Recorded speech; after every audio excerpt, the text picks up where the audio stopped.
Looks like we're getting near the end, doesn't it, Shepard? With Saren, I mean. It won't be much longer. One way or another, it'll all be over soon. You'll find the conduit before he does. I know you will. You have to. And after this is all over, when my pilgrimage ends and I go back to my own people, I'll be proud to say I was a part of it.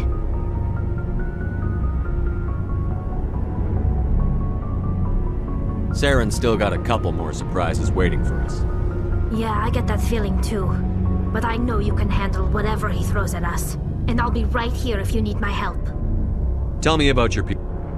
Unfortunately, we have had to surrender many of the freedoms and civil liberties other species take for granted. What kind of freedoms? Well, in extreme cases of population decline, That's your...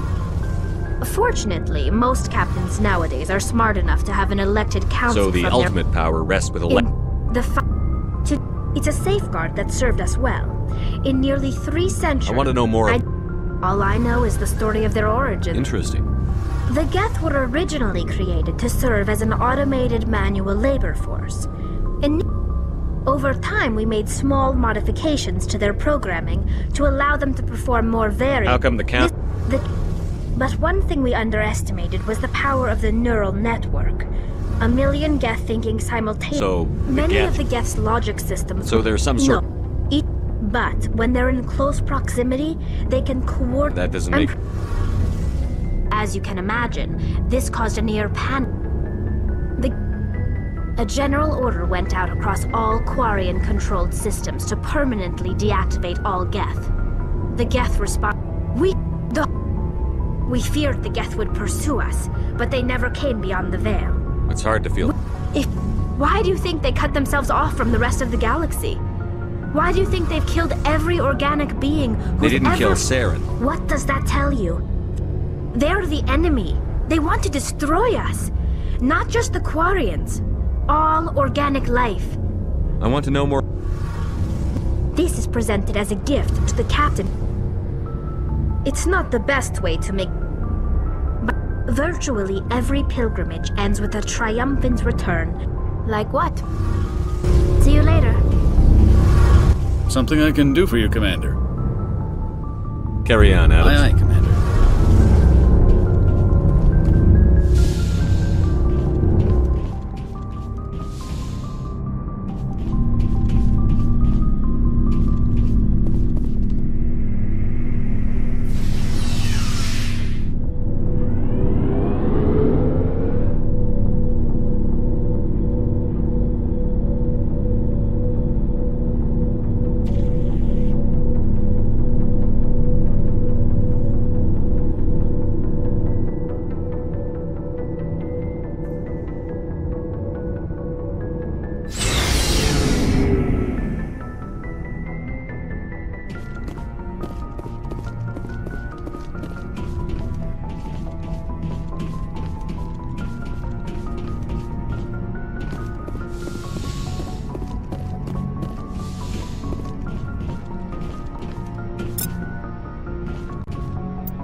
Anything you need, Commander? Is this an official evaluation, Commander? or off the record?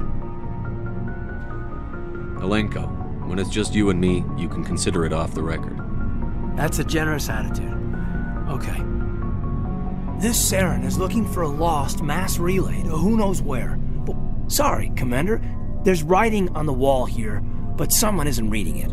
The Council doesn't want to believe... I hear you. It just seems like a group that's been around as long as the Council should see... Sorry if I got too informal. Protocol wasn't a big focus back in Bot. Tell me about it. Biotic acclimation and temperance didn't last past the airlock. To the kids they hauled in, it was brain camp. There are worse results of accidental exposure to element 0 in the womb. Beats the brain tumors some kids grew up with. Seems like you beat the odds. How many didn't make it? Out of 100, maybe 60 have no effect. 30 suffer adverse effects, little things like brain cancer. The other 10 show enough ability to augment with implants. Not always permanent, though. Not like the cancer. Next thing you know, you're out on Jump Zero. And how's a kid supposed to deal with that? A station at the edge of human space. Jump Zero is Gagarin Station, right? What's it like? Yeah, that's the official name. Biggest and farthest facility we had for decades. Right on the termination shock, the outer edge of the solar system. It's where they did all the Goose Chase FTL research before we caught on to using mass effect fields. It was a sterile research platform when I was there. There were other kids in the same boat, right? At least you weren't alone out there. That's true.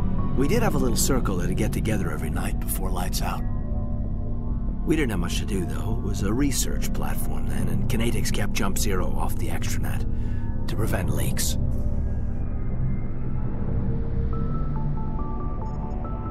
You know of any intentional exposures for certain?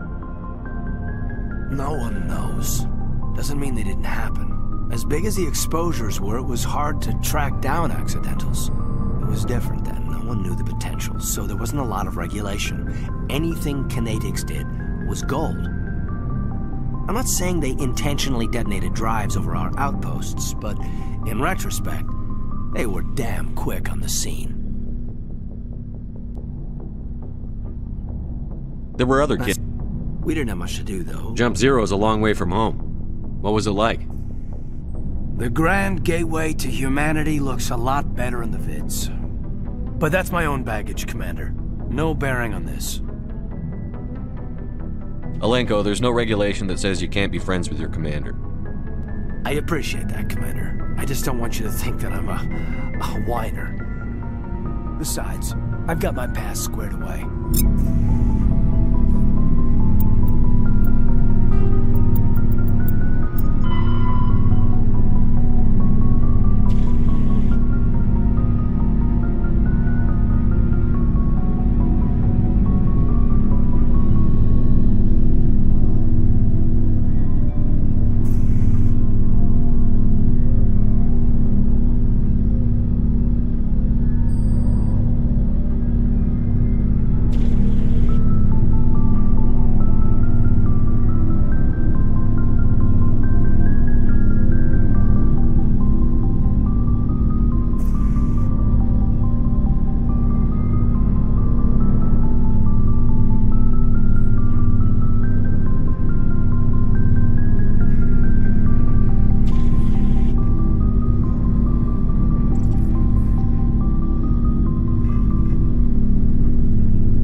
Yes, Commander?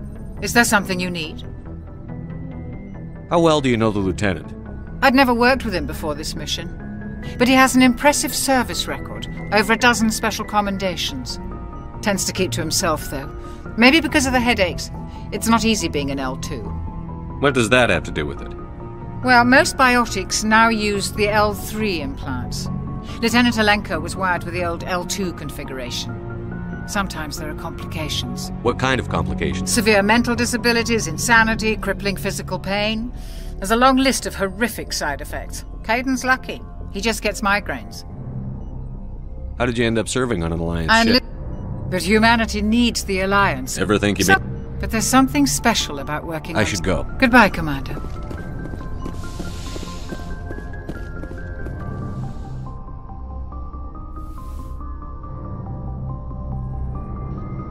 If you are here to talk about Benezia's death, you need not bother. She brought it upon herself. Don't pretend it doesn't bother you. She was your mother. She was. But she was not. I prefer to remember Benezia as she used to be, before she was corrupted by Sovereign's power.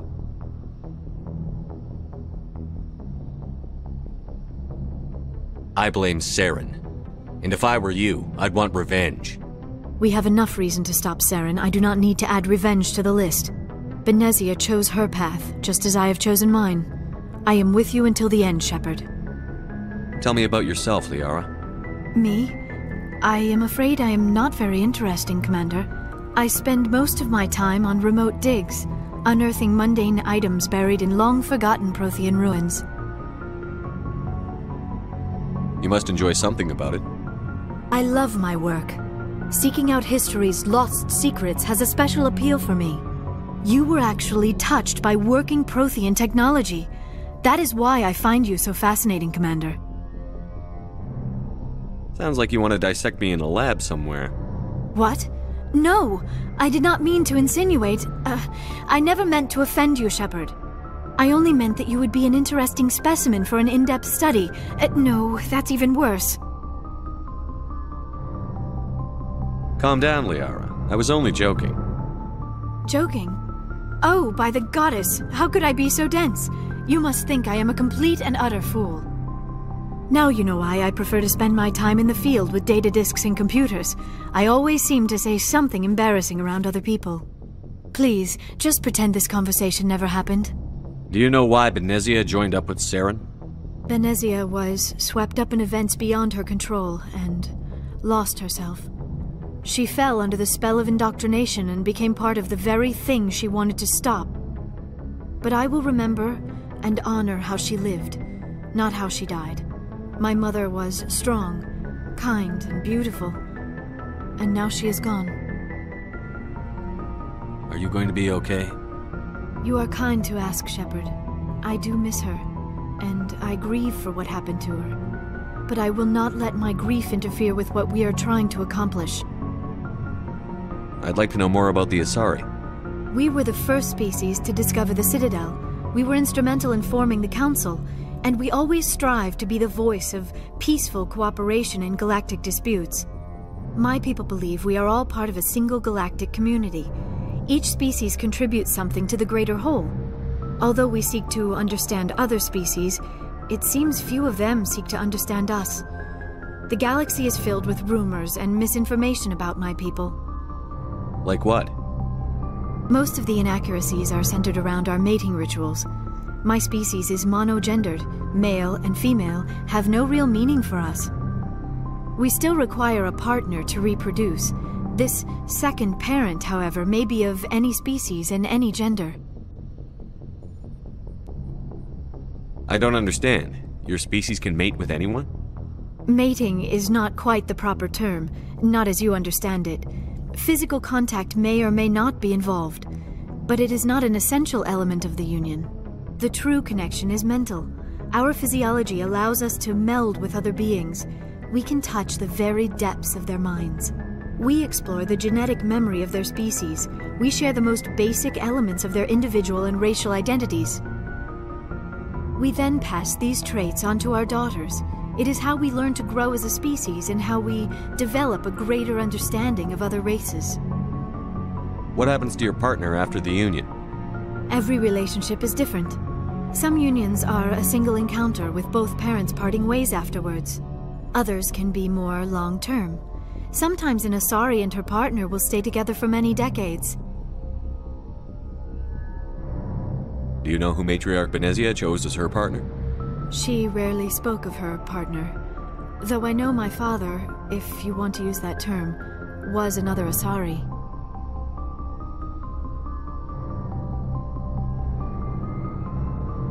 I thought you always needed another species to serve as one of the parents. Think about it, Shepard. If we were not able to mate with our own species, we would have died out long before we ever mastered spaceflight and left our homeworld. Union with our own kind is no longer common, not for the purposes of reproduction. Most Asari believe it weakens our species. Asari daughters inherit racial traits from the father species. If both parents are Asari, then nothing has been gained, or so conventional wisdom would hold. I am what is sometimes called a pureblood. Though no Asari would ever be cruel enough to say the word to my face, it is a great insult among my people. It is possible Benezia's partner was embarrassed by their union. She may have been too ashamed to publicly acknowledge me as her offspring.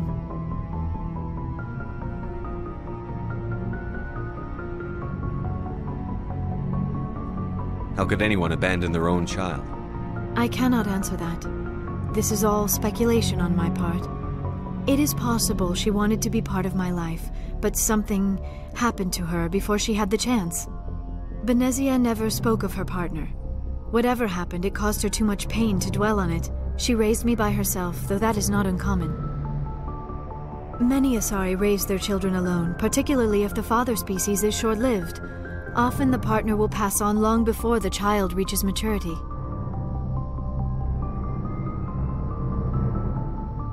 You Asari live for 1,000 years. What happens when your partner dies? Few sapient species live as long as my kind. We have learned to take a philosophical approach to our unions. We do not focus on the inevitable loss of our partners. Instead, we enjoy the time we spend with them. And even after they're gone, a part of them lives on in us. The union is a connection that transcends both time and space.